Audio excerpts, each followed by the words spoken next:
ఇక ఉత్తమ చిత్రంగా రాజు వెడ్స్ రాంబాయ్ గద్దర్ అవార్డులు 2025 ప్రకటించిన రాష్ట్ర ప్రభుత్వం.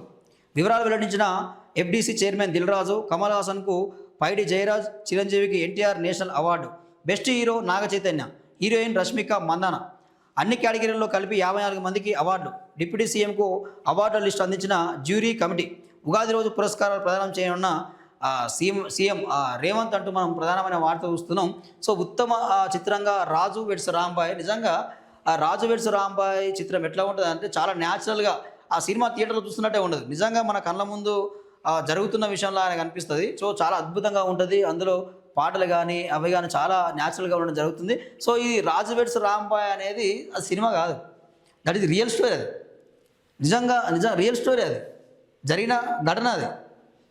సో వాళ్ళిద్దరూ లవ్ చేసుకుంటే అసలు వాళ్ళ తండ్రి హెచ్ఐవి ఇంజెక్షన్ ఇస్తాడు ఆ అమ్మాయికి. హెచ్ఐవి ఇంజెక్షన్ ఇస్తే సో అక్కడ వాస్తవానికి కూడా నీవెంటే నేను, నాకు హెచ్ఐవి ఉన్నది వద్దురా అంటే కూడా ఆయన వినడు.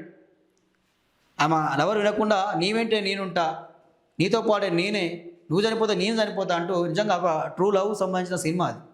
సో ఉత్తమ చిత్రంగా ఎంపిక కావడం చాలా మంచి నిర్ణయం అది.